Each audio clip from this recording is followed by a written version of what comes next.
Kate Middleton walked into Westminster Abbey in 2011 with no title at all. 15 years later, she's collected more official titles than almost anyone else in the royal family, and most people can only name one or two of them.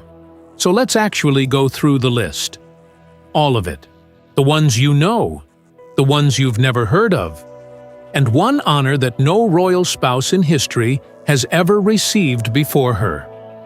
Start at the beginning, because the beginning tells you a lot about how this works. Royal titles in Britain don't function the way people assume from fairy tales. Nobody sits Kate down and hands her a scroll. Almost every title she has ever held arrived one of two ways: automatically, the instant her husband's own title changed, or through a specific individual appointment, where somebody at the palace had to actively decide she'd earned it. Keeping that distinction in mind makes the rest of this list make a lot more sense, because it explains why some of her titles feel almost incidental, while others clearly took real thought. When Kate married William on April 29, 2011, she didn't become Princess Kate. That's a common mix-up, and it's wrong, though you'll still see tabloids print it. The Queen made William the Duke of Cambridge that same morning, which meant Kate automatically became the Duchess of Cambridge the second the marriage was official. It wasn't a separate decision about her specifically. It's just how the system works. Wife takes the feminine form of the husband's title. She also picked up two smaller Scottish titles that day, and these are the ones almost nobody remembers: Countess of Strathearn and Baroness Carrick-Fergus. In Scotland specifically, she was actually styled as Her Royal Highness the Countess of Strathearn, rather than Duchess of Cambridge, which is a detail almost nobody outside royal watching circles knows. Scotland has historically run its own separate track of royal styling, distinct from England, and that's why the Cambridges effectively had two names depending on which side of the border they were standing on. Most people who've watched a decade of royal coverage have never once heard Countess of Strathearn said out loud. For 11 years, Duchess of Cambridge was the name everyone knew her by. It's what was printed on magazine covers, what commentators called her at royal weddings and christenings, what most of the public still defaults to if you ask them casually. Then everything changed within about 24 hours, and the reason was the death of Queen Elizabeth II. On September 8, 2022, the Queen died. Under the rules of royal succession, William instantly became the Duke of Cornwall, a title tied to Cornish estates going back to the 1300s and traditionally held by whoever is next in line to the throne. Kate became Duchess of Cornwall the same moment, purely by inheritance. No ceremony required, no announcement needed. In Scotland, the equivalent titles kicked in too, all at once: Duchess of Rothesay, Countess of Carrick, Baroness of Renfrew, and Lady of the Isles. For about 24 hours, journalists were technically supposed to call her the Duchess of Cornwall and Cambridge, which is a mouthful nobody actually used in practice. If you go digging through news archives from that specific week, you'll find a handful of outlets that used it exactly once before quietly dropping it. That situation didn't last long. The very next day, September 9th, King Charles III made William the Prince of Wales, the title historically reserved for the heir to the throne, going back to the 14th century. That instantly made Kate the Princess of Wales. It's worth pausing on this one, because it's the title people associate with her the most. And for an obvious emotional reason, it's the same title Princess Diana held until her death in 1997. It had sat unused, essentially retired out of respect, for the 25 years between Diana's death and Kate taking it up. There were reports at the time that Kate was hesitant about the title specifically because of that history. According to royal author Robert Jobson, whose biography of Catherine touches on this period, she reportedly worried about the comparisons it would invite. The stressful weight of stepping into a name so publicly associated with Diana's legacy. She took it anyway, and it's been her primary, most publicly used title ever since. Here's something that trips a lot of people up. Even after becoming Princess of Wales, Kate never lost the Duchess of Cambridge title. She just stopped using it day to day. Same with Countess of Strathearn, Baroness Carrick-Fergus, and all 4 of the titles she picked up on September 8th. Royal titles don't expire when a bigger one comes along. They stack. Officially, Catherine holds every title she's ever been given, going all the way back to 2011. The public just hears the current, most senior one. There's one more automatic title worth mentioning, and it's less famous because it's genuinely obscure even to royal enthusiasts. As the wife of the Prince of Wales, William, who also separately holds the title Earl of Chester, Kate is also the Countess of Chester. You will basically never hear this used in headlines. It exists on paper, so that's the inherited side of things. Titles that came with marriage or with William's position. Now for the part that's actually more interesting, because these are the ones Catherine had to earn or be individually chosen for. These aren't automatic. Somebody had to decide she deserved them. Military roles are a big part of this, and honestly, they're the part of Catherine's title list that gets the least coverage online, even though there are more of them than almost any other category. British royals have traditionally taken on ceremonial military positions, sort of a symbolic head-of-unit role, without actually serving in the military themselves the way a career officer would. These roles come with visits, uniforms for specific ceremonies, and a genuine, ongoing relationship with the regiment or unit in question. Catherine holds several of these, and they've built up steadily, almost one every couple of years, since she joined the family. Back in December 2015, she was appointed Royal Honorary Air Commodore of the Air Cadets, taking over from Prince Philip, who'd held the role before her until his own retirement from official duties. The Air Cadets is a youth training organization tied to the Royal Air Force, and it works with more than 40,000 young people across the UK, teaching things like flying, engineering basics, and leadership skills to teenagers. This wasn't just a name on paper either. She's shown up to cadet events over the years, including a 75th anniversary service for the organization back in 2016, and she's actually gone abseiling with cadets during a training visit in 2021, which is the kind of hands-on royal engagement that tends to generate good photos, but not much explanation of what the title underneath it actually is. In August 2023, King Charles handed her a batch of new military affiliations all at once, essentially formalizing a wider military role for her within a single announcement. She became Commodore-in-Chief of the Fleet Air Arm, which is the Royal Navy's air branch, responsible for naval aviation. She became Colonel-in-Chief of the 1st Queen's Dragoon Guards, a Welsh cavalry regiment with roots going back centuries. And she took over as Royal Honorary Air Commodore of RAF Coningsby, a Lincolnshire airbase that's actually operationally significant, since it's home to Typhoon fighter jets and the Battle of Britain Memorial Flight, the unit that keeps historic wartime aircraft flying for commemorative events.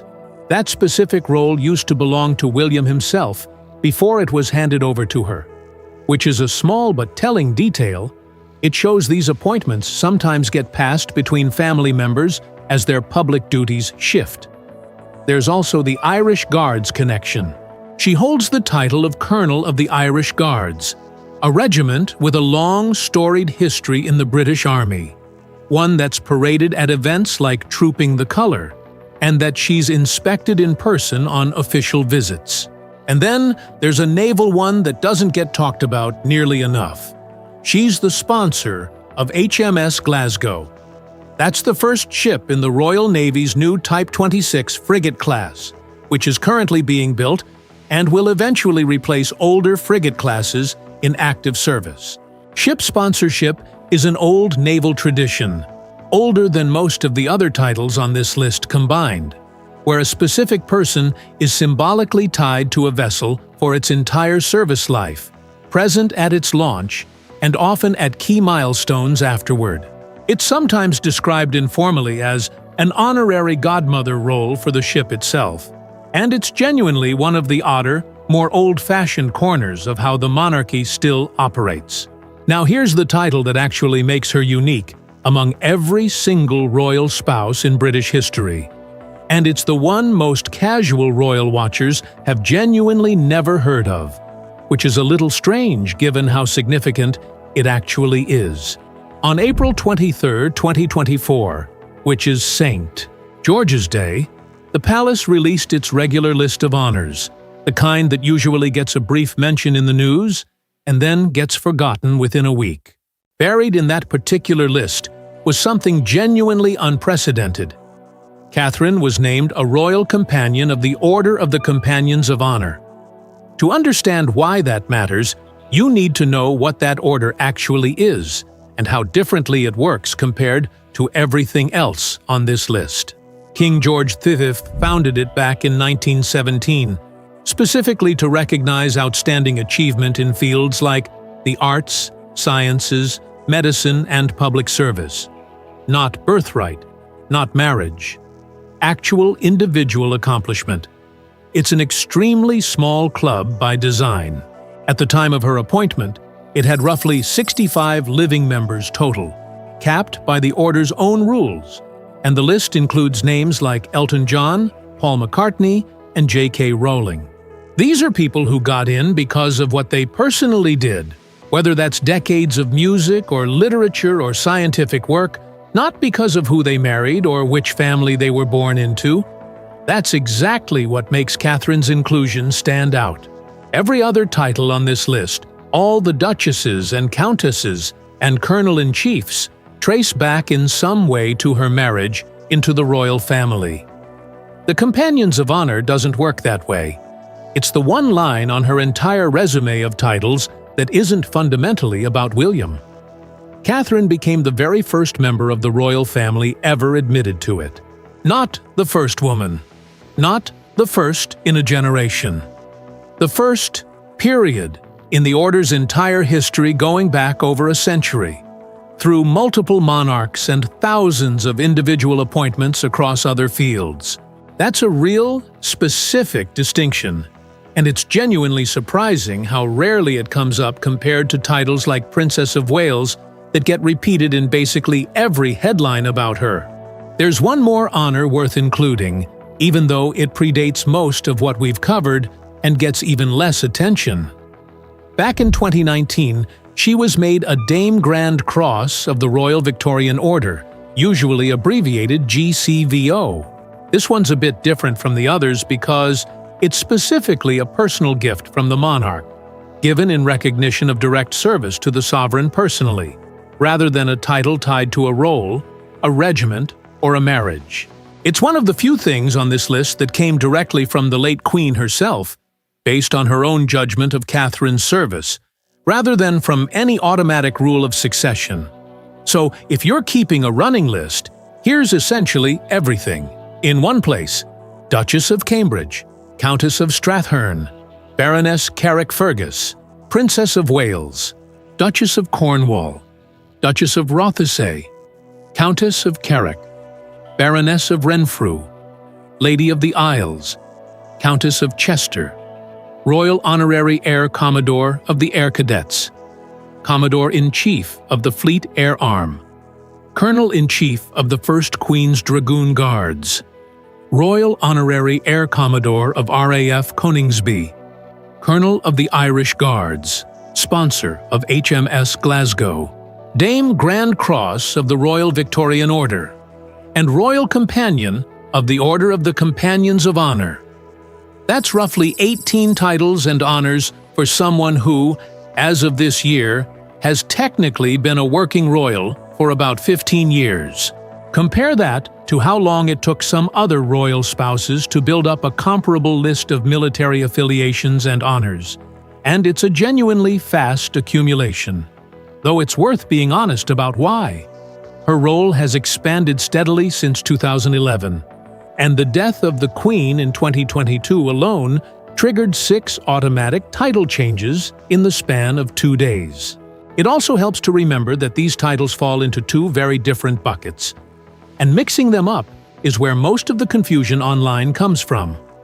One bucket is inherited, automatic, tied entirely to William's own position.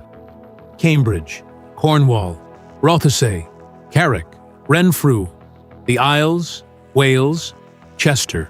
Nobody sat in a room and decided Catherine personally deserved the Duchess of Cornwall title.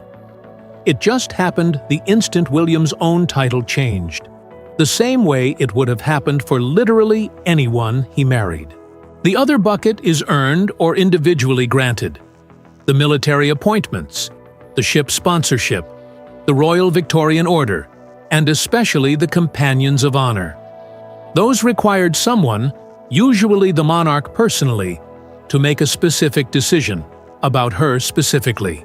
One more thing worth knowing, because people ask about it constantly in comment sections: what happens next?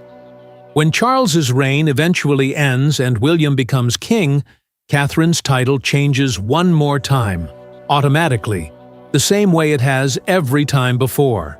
She becomes Queen Consort, following the exact same path Camilla took when Charles became king in 2022.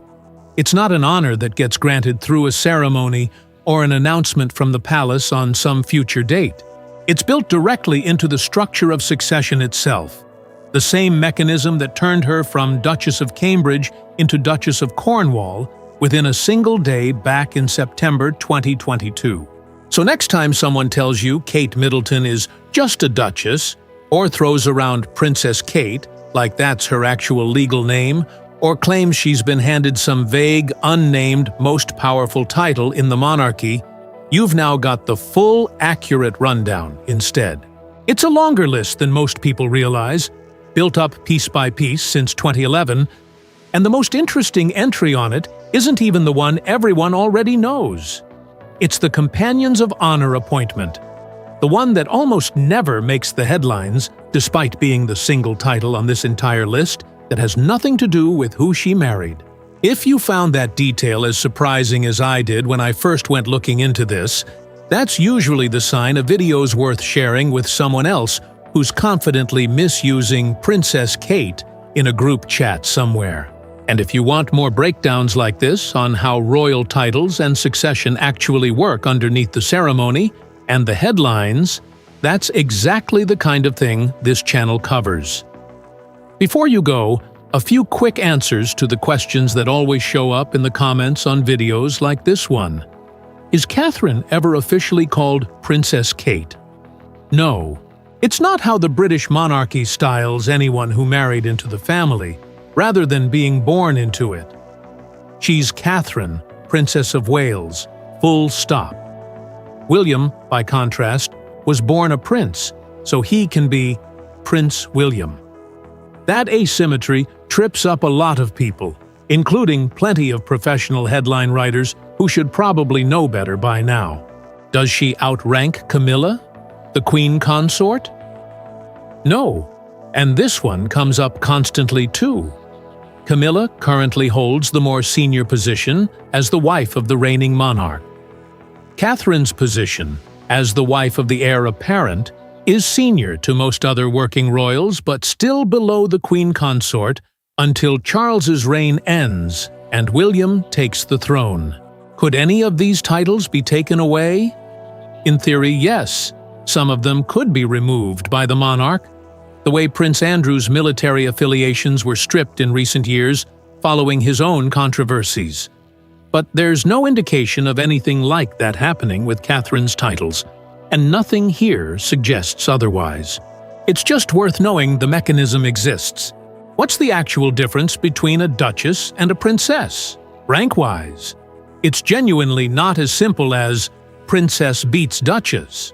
Princess of Wales, specifically, is treated as more senior because of the historical weight tied to the Prince of Wales' role as heir to the throne. Not because princess, as a word, automatically outranks duchess in every context. Different duchess titles carry different weight depending on what they're attached to. That's the full list, the history behind each entry, and the answers to the questions people actually ask. No invented announcements required. The real version was interesting enough on its own.